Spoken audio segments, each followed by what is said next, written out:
여러분, 오늘 미국 S&P 500 그리고 나스닥, 다우존스의 전일 대비 등락률이 정확히 몇 퍼센트였는지 혹시 아시나요? 그거 진짜 보고도 안 믿기는 숫자였잖아요. 맞아요. 놀랍게도 소수점 둘째 자리까지 완벽하게 0.00%입니다. 와, 세 개 지수가 전부 다요? 네, 전부 다요. 아니, 지금 유가가 100달러를 위협하고 있고 또 헤지펀드들이 3년 만에 최대 규모로 공매도를 쏟아냈다고 난린데 지수는 딱 0.00%에 멈춰 섰단 말이죠. 진짜 폭풍의 눈 한가운데 갇힌 것 같은 아주 귀괴한 시장이었죠. 네, 그래서 오늘 우리가 진행할 심층 탐구의 목적이 바로 이겁니다. 자, 이 내용부터 하나씩 풀어보죠. 좋습니다. 오늘 다룰 자료가 어떻게 되죠? 2026년 3월 12일자 장마감 리포트 그리고 글로벌 시황 브리핑입니다. 이걸 바탕으로 이 지정학적 위기 속에서도 AI랑 반도체 주식들이 멱살을 잡고 버티는 이 멀미나는 홍조세가 여러분의 투자 결정에 어떤 진짜 의미를 가지는지 그 핵심만 쫙 뽑아내 보려고 합니다. 사실 그 0.00%라는 숫자가 주는 고요함, 그게 역설적으로 오늘 시장이 얼마나 치열하게 힘겨루기를 하고 있는지를 보여주는 완벽한 증거거든요. 속으로는 전쟁터였다는 말씀이시죠? 네네, 맞습니다. 단순히 지수가 오르고 내리는 평면적인 장세가 아니에요, 지금은. 그러니까 지정학적 리스크라는 파괴적인 힘하고 또 AI 기술 혁신이라는 거대한 테마가 말 그대로 정면 충돌하고 있는 겁니다. 아, 거시경제의 악재와 기술 혁신의 호재가 팽팽하게 맞붙었다? 그렇죠. 이 두 가지 거대한 힘의 밧줄 당기기를 이해하지 못하면 우리는 그냥 매일매일 흔들리는 숫자판 앞에서 멀미만 느끼게 될 겁니다. 안 그래도 오늘 한국 시장만 봐도 현기증이 날 정도였어요. 리포트 헤드라인들 보셨잖아요. 네, 엄청 자극적이더라고요. 막 중동 리스크, 사거래 일제, 출렁, 멀미나는 한국 증시, 코스피 개미들은 왜 올빼미가 되었나 전부 이런 식이에요. 한국 증시는 디커플링이 너무 심했죠, 오늘. 맞아요. 그게 진짜 미스터리입니다. 코스피는 5,583.25포인트로 0.48% 하락했는데 코스닥은 1,148.40포인트로 1.02%나 상승했어요. 완전히 반대로 갔네요. 그러니까요. 이게 마치 차를 운전하는데 앞바퀴인 대형주에는 브레이크가 꽉 걸려 있고 뒷바퀴인 성장주는 엑셀을 미친 듯이 밟고 있는 것 같단 말이죠. 아주 적절한 비유네요. 아니 코스피에서 외국인 투자자들이 무려 486.9만 주나 팔아치웠잖아요. 그래서 삼성전자도 마이너스 1.11%, SK하이닉스도 마이너스 2.62% 이렇게 대장주들이 주저앉았는데 도대체 어떻게 코스닥은 1% 넘게 오를 수 있었던 거죠? 여기서 아주 매력적인 점은요. 코스닥이 버틴 이유를 이해하려면 오늘이 단순한 거래일이 아니었다는 걸 먼저 아셔야 한다는 겁니다. 오늘이 무슨 특별한 날이었나요? 네, 오늘이 그 유명한 네 마녀의 날, 즉 쿼드러플 위칭데이였거든요. 아, 주가 지수랑 개별 주식의 선물 옵션 만기일이 겹치는 그 파생상품 이벤트 날이요? 맞습니다. 보통 이런 날 외국인들의 대규모 매도세가 쏟아지면 시장 전체가 그냥 도미노처럼 무너지기 마련이잖아요. 그렇죠. 기관이나 외국인들이 포지션 청산하거나 롤오버 할 때 기계적인 매도 물량이 쏟아지니까요. 네네. 그런데 오늘은 이 어마어마한 물량을 개인과 기관이 온몸으로 방어했습니다. 특히 개인이 무려 430.6만 주를 순매수했고요. 기관도 40.5만 주를 순매수했어요. 와, 개인이 440명주 넘게 샀다고요? 잠깐만요. 지금 방송 들으시는 여러분 중에도 약간 포모, 그러니까 나만 소외되는 거 아닌가 하는 불안감 느끼시는 분들 많을 텐데요. 그렇죠. 나도 지금 AI나 바이오 사야 하나 고민하시겠죠? 네. 만기일에 쏟아진 그 물량을 개인이 다 받아내면서 코스닥을 끌어올렸다는 건 이게 그냥 무지성 버티기가 아니라 뭔가 확고한 믿음이 있었다는 뜻 아닌가요? 정확합니다. 그 시장 참여자들의 심리 밑바닥에 깔린 강력한 내레티브를 보셔야 해요. 어떤 내러티브죠? 대형 IT 하드웨어나 전통 반도체 대장주들은 아무래도 수출 데이터나 유가 같은 거시경제 지표에 직접적으로 타격을 받잖아요. 네, 환율이나 유가에 민감하죠. 반면에 미래 성장성을 담보로 하는 AI 소프트웨어나 바이오 섹터는 당장의 실물 경기 침체보다는 이 혁신이라는 테마에 자금이 몰리는 경향이 있습니다. 아하, 위기 속에서도 혁신은 돈이 된다. 뭐 이런 심리인가요? 바로 그겁니다. 이 거시경제적 진흙탕 속에서 유일하게 성장하는 곳은 여기뿐이다. 이런 극단적인 쏠림 현상이 메인 머녀의 날이라는 이벤트와 맞물리면서 코스닥의 상승을 만들어낸 거죠. 메인 엔진이 고장났으니까 보조 엔진에 남은 연료를 전부 쏟아부은 셈이네요. 네, 아주 절박한 엑셀 밟기였던 셈이죠. 자, 그럼 다시 앞서 오프닝에서 잠깐 얘기했던 미국 증시 이야기로 돌아가 보죠. 제가 리포트 보면서 진짜 눈을 의심했던 그 부분 말입니다. 네, 아까 말씀하신 그 0.00% 마감이요. 네, 미국 S&P 500이 6,781.48, 나스닥이 22,697.10, 다우존스가 47,690.76인데 세 개가 다 전일 대비 등락률 0.00%를 기록했어요. 숫자로 보면 완벽한 평화네요. 아니 잠깐만요. 리포트 본문에는 헤지펀드 매도 포지션이 3년 만에 최고치에 달했고 시장 변동성이 엄청나다고 적혀 있잖아요. 그런데 주요 지수가 완벽하게 0%로 마감했다고요? 이건 태풍의 눈 한가운데 있는 것처럼 너무 비현실적으로 고요한 거 아닌가요? 맞아요. 비현실적이죠. 뭔가 거대한 힘이 지수를 억지로 짓누르고 있다는 느낌 안 드시나요? 아, 억지로 짓누른다. 네. 시장 메커니즘 관점에서는 짓누른다는 표현이 아주 정확합니다. 이걸 전문 용어로 감마 스퀴즈의 반대 개념인 감마 피닝 현상이라고 부르거든요. 감마 피닝이요? 핀으로 꽂는다는 그 핀인가요? 네, 맞습니다. 오늘처럼 엄청난 옵션 만기일이 오면 시장을 조성하는 거대 기관이나 마켓 메이커들은 자신들이 판 옵션의 위험을 회피하기 위해서 기초자산을 끊임없이 사고 팔아야 합니다. 아, 위험을 해지하는 과정이군요. 그렇죠. 그래서 지수가 특정 행사가에 가까워질수록 이 기계적인 방어 물량이 지수를 그 가격대에 딱 핀처럼 고정시켜버리는 효과를 낳게 되는 겁니다. 아하, 그러니까 시장에 아무 일도 없어서 0.00%가 된 게 아니네요. 보이지 않는 곳에서는 엄청난 폭격이 오가는데 마켓 메이커들의 기계적인 알고리즘이 지수를 그 자리에 꽁꽁 묶어버렸다 이 말씀이군요. 네, 그래서 이 0%라는 표면 아래를 들여다봐야 시장의 진짜 얼굴이 보입니다. 오늘 섹터별 수익률 보셨어요? 네, 부동산 섹터는 하루 만에 7.42%나 급등했는데 유틸리티 섹터는 1.70% 폭락했더라고요. 편차가 너무 심해요. 게다가 개별 종목을 보면 오라클은 AI 클라우드 기대감으로 급등했고 스페이스X 상장 기대감에 우주항공 수혜주들도 막 들썩였잖아요. 맞아요. 기술주 쪽은 호재가 넘쳐났죠. 즉 거시경제 악재 때문에 전통산업재나 유틸리티는 무너져 내리고 있는데 기술 혁신의 희망을 품은 AI와 우주항공 테마는 미친 듯이 솟아오른 겁니다.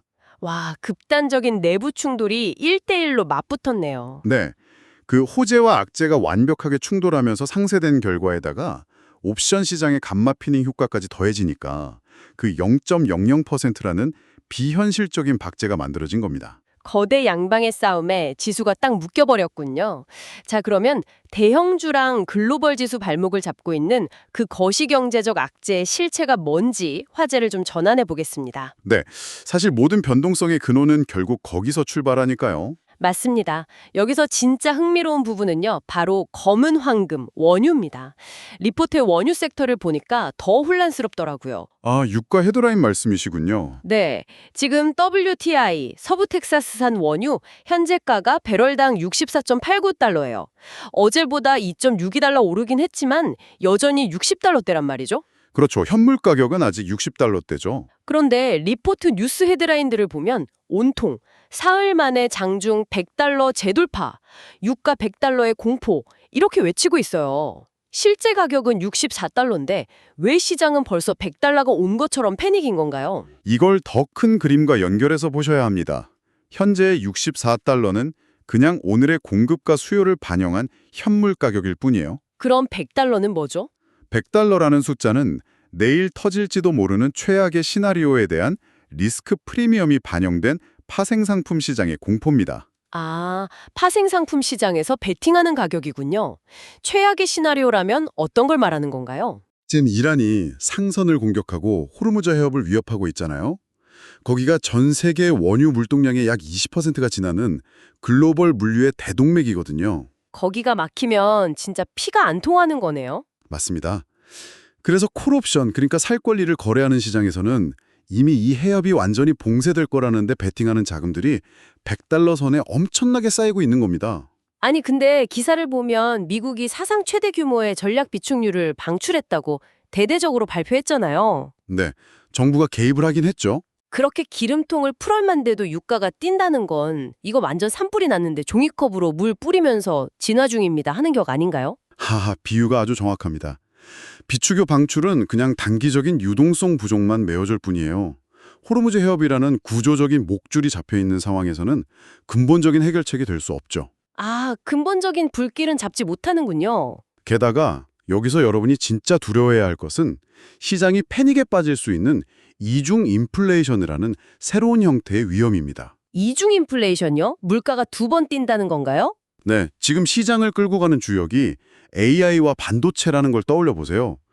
AI 데이터 센터가 전기를 얼마나 많이 먹습니까? 상상을 초월하잖아요. 그쵸. 전기 먹는 하마라고들 하니까요. 전 세계적으로 인프라 투자가 막 일어나면서 이미 구리나 전력기기 같은 IT 물가가 구조적으로 급등하고 있는 상태입니다. 네네. 전력망 관련주들 엄청 올랐잖아요. 거기에 중동 전쟁발 유가 급등이 겹치면 어떻게 될까요? 혁신을 위한 비용인 IT 인플레이션에 파괴로 인한 비용인 에너지 인플레이션이 동시에 폭발하는 겁니다. 와, AI 호황으로 전기값 폭등하는데 진짜 기름값까지 폭등하면 글로벌 인플레이션이 통제 불능이 되겠네요. 바로 그겁니다. 시장이 100달러라는 숫자에 발작하는 이유가 그 끔찍한 시나리오를 미리 보고 있기 때문이에요. 유가 폭등에 인플레이션 공포까지? 이렇게 되면 투자자들의 자본이 주식시장에만 얌전히 있을 리가 없죠. 돈이 어디로 도망치고 있는지 FICC, 그러니까 채권, 외환 상품 시장 동향을 봐야겠네요. 네, 자산의 대이동이 일어나고 있죠. 리포트 보다가 제가 진짜 소름 돋는 기이한 숫자적 우연을 발견했습니다. 여러분, 보통 금은 안전자산이고 비트코인은 위험자산 내지는 대체자산이라고 부르잖아요. 그렇죠. 성격이 정반대인 자산들이죠. 그런데 오늘 리포트에 이 금 가격과 비트코인 가격이 정확히 똑같이 10만 3,000달러로 나란히 표기되어 있습니다. 금은 18달러 올랐고 비트코인은 1,240달러 올랐는데 말이죠. 10만 3천 달러. 시각적으로 정말 강렬한 우연이네요. 아니 지금 달러가 1,445원으로 강세고 미국채 10년물 금리가 4.247%로 오르는 이 혼란 속에서 어떻게 성격이 정반대인 두 자산이 똑같이 10만 3천 달러를 가리키며 동반상술할 수 있는 거죠? 교과서적인 상식으로는 금리 오르면 이자 안 나오는 금이나 비트코인은 떨어져야 맞죠. 그러니까요. 시장이 인플레이션 해지 수단으로 금이랑 비트코인을 똑같이 취급하고 있다는 건가요? 사실 두 자산이 똑같이 10만 3천 달러를 찍은 건 우연이 맞습니다. 하지만 여러분이 이 현상을 둘 다 똑같은 이유로 오르는구나 라고 단순하게 묶어서 해석하시면 안 됩니다. 그럼 오르는 이유가 다른가요? 네, 두 자산이 상승하는 엔진이 완전히 다릅니다. 먼저 금은 아까 말씀하신 대로 여전한 안전자산 선호 현상 때문에 오르는 게 맞아요. 전쟁이나 인플레이션 공포를 먹고 자라는 거군요. 네, 달러가 강세여도 당장 글로벌 물류가 붕괴할 수 있다는 지정학적 공포가 더 크기 때문에 금리를 무시하고 오르는 거죠. 반면에 비트코인은 조금 다릅니다. 비트코인은 공포 때문에 오르는 게 아닌가요? 공포보다는 새로운 구조적 수요에 집중해야 합니다. 리포트의 핵심 관전 포인트에도 나와 있듯이 비트코인 현물 ETF 순이입이 지속되고 있거든요. 아, 제도권 편입으로 인한 자금 유입 말씀이시군요. 네, 거대 기관들의 자산 포트폴리오에 강제적으로 편입되면서 매일 ETF를 통해 기계적인 매수 자금이 들어오는 구조가 만들어진 겁니다. 아하, 그러니까 금은 방패 역할로 오르는 거고 비트코인은 새로운 파이프라인 덕분에 오르는 거네요. 맞습니다. 서로 전혀 다른 동력으로 움직이다가 우연히 13만 1,000달러라는 교차점에서 만난 거죠. 자본이 피난처를 찾는 엔진도 참 다양하네요. 그렇다면 이 복잡한 상황이 세계 다른 지역에서는 어떻게 나타나고 있는지 글로벌 마켓으로 넘어가 보겠습니다. 네, 다른 나라들 상황도 재밌죠. 아시아 주요 증시는 약세였잖아요. 그런데 유럽 시장의 움직임이 정말 모순적입니다. 유럽 STOX 50 지수는 오히려 0.62% 올랐거든요. 네, 유럽은 상승 마감했죠. 근데 리포트가 꼽은 상승 이유가 기가 막힙니다. 방산주 강세, 그리고 우크라이나 평화협상. 아니 어떻게 무기 파는 방산주가 오르는데 동시에 평화협상 기대로 지수가 오를 수 있나요? 너무 모순 아닌가요? 그 모순이야말로 현재 글로벌 자본이 얼마나 극심한 양방향 베팅을 하고 있는지 보여주는 겁니다. 양방향 베팅이요? 네, 지주저들이 한편으로는 지정학적 긴장이 장기화될 것에 베팅해서 방산주를 담으면서도 다른 한편으로는 작은 휴전 뉘앙치만 나와도 경제 회복 기대감에 베팅하는 거죠. 아주 방어적인 해칭 전략입니다. 극과 극의 가능성에 다 돈을 걸어놓고 관망하는 거군요. 자, 그러면 앞으로 며칠간 우리가 무엇을 주목해야 할지 캘린더를 좀 짚어주시죠. 네, 당장 오늘 11일에 있을 미국 트럼프 대통령의 연설에 시장의 귀가 쏠려 있습니다. 정책 관련 발언이 나올 수 있겠네요. 네, 그리고 금요일에 발표될 미국의 1월 근원 소비 지출 물가지수, 즉 PCE 지표와 졸츠 구인 이직 보고서가 아주 중요합니다. 한국의 실업률 발표도 예정되어 있고요. 물가, 고용, 실업률 이런 지표들이 중요한 이유가 뭔가요? 이건 아주 중요한 질문을 던집니다. 결국 이 지표들이 연준의 금리 결정, 그러니까 매파적 기조가 유지될지 여부를 결정짓거든요. 아, 파월 의장의 입을 바라보게 되는군요. 네, 만약 지표가 여전히 뜨겁게 나오면 연준은 금리를 내릴 명분이 없어집니다. 유가는 폭등하는데 고금리는 유지되는 최악의 환경이 올 수 있죠. 자, 그럼 이제 정리를 좀 해볼까요? 그래서 이 모든 게 결국 여러분에게 어떤 의미일까요? 액션 플랜이 필요하죠. 네, 이 멀미나는 시장에서 여러분 개인의 관점으로 전략을 세워보자면 이렇습니다.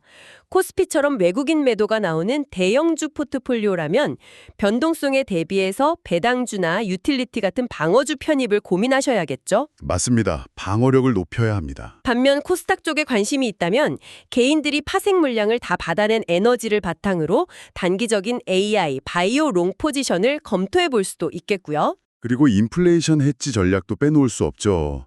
에너지 관련주나 금, 비트코인 등의 자산을 분산하는 전략이 유효해 보입니다. 네, 포트폴리오를 입체적으로 구성해야겠네요. 자, 오늘의 탐구를 마무리하면서 제가 리포트 원본을 보다가 발견한 아주 기묘한 정보의 비대칭성에 대해 도발적인 질문을 하나 던지고 싶습니다. 오, 어떤 질문이죠? 방금 우리가 얘기했듯이 글로벌 국제 금값은 10만 3천 달러로 분명히 전일 대비 18달러 상승했습니다. 그런데 여러분이 접하시는 한국의 국내 주요 언론 헤드라인들을 보십시오. 아, 리포트에도 인용되어 있던 그 기사들이요? 네, 하락 전환 국제 금값, 국내 금시세 모두 하락세. 이렇게 일제히 금값 하락을 강조하고 있어요. 환율이나 시차 때문일 수도 있지만 뉘앙스가 완전히 반대네요. 맞아요. 글로벌 데이터의 실제 숫자 명백한 상승을 가리키는데 우리가 매일 소비하는 국내 뉴스의 논조가 이토록 다르다면 여러분 과연 우리는 시장의 진실을 제대로 보고 있는 걸까요? 정말 생각하게 만드는 포인트네요. 아니면 언론이 편의대로 각색해서 보여주는 불확실성의 필터를 그냥 여과 없이 보고 있는 걸까요? 네, 그래서 원본 데이터를 직접 확인하고 스스로 인과관계를 추적하는 힘이 그 어느 때보다 필요한 시점입니다. 맞습니다. 헤드라인에만 의지하지 마시고 이 거대한 숫자의 이면을 읽어내는 날카로운 시야를 가지시길 바랍니다. 오늘 저희가 준비한 심층 탐구는 여기까지입니다. 다음에도 더 날카롭고 흥미로운 분석으로 돌아오겠습니다. 여러분 감사합니다.